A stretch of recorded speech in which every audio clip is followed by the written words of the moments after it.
బాగానే ఉందన్న సినిమా. రవితేజ గారి పెర్ఫార్మెన్స్ చాలా బాగుంది. రవితేజ గారి విజృంభణం చూస్తాము, విధ్వంసం చూస్తాము. అండ్ మనకి యాక్షన్ సీక్వెన్స్ అయితే టాప్ నాచ్ ఉన్నాయి. ప్రొడక్షన్ వాల్యూస్ చాలా బాగున్నాయి. బ్యాక్గ్రౌండ్ మ్యూజిక్ చాలా బాగా వర్కౌట్ అయ్యింది. అండ్ స్టార్టింగ్ సినిమా అనేది కొద్దిగా లైట్గా స్లోగా స్టార్ట్ అవుతుంది.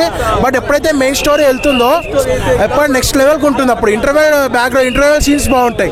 మళ్ళీ ఇంటర్వెల్ క్లైమాక్స్ చాలా అరాచకంగా ఉంటుంది. మనకి ఎంతసేపు మాసు పడి, అందుకే కదా మనకు శేఖర్ కమలా గారికి కూడా మనం ఇగ్నోర్ చేస్తా ఉన్నాం ఇప్పుడు.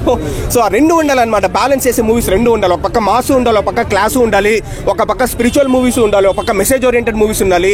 అన్నీ ఉంటేనే ఇండస్ట్రీ వచ్చేసి సమపాలుగా కంటిన్యూస్ గా సాగుతుంది అనమాట హై లెవెల్ కి.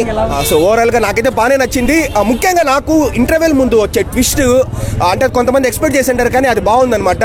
మళ్ళీ క్లైమాక్స్ లో వచ్చేసి ఆ విలన్ వాళ్ళ ఫ్రెండ్సే హాస్పిటల్ డాక్టర్స్ లాగా వస్తారనమాట. వాళ్ళంతా ఒరిజినల్ గా డాక్టర్స్. ఆ సీన్ నాకు బాగా నచ్చింది. కళ్ళల్లో నీళ్లు తిప్పించే సీన్లు ఒక 5-6 సీన్లు ఉంటాయి. వాటి కోసం డెఫినెట్లీ వచ్చి చూడొచ్చు.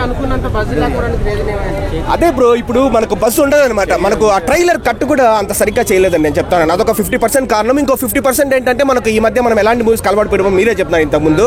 అదొక కారణం అనమాట. సో రొటీన్ లా అనిపించింది అన్న స్టోరీ. ప్రిడిక్టబుల్ స్టోరీనే బ్రో. స్టోరీ అయితే రొటీనే, కాదనడం లేదు నేను.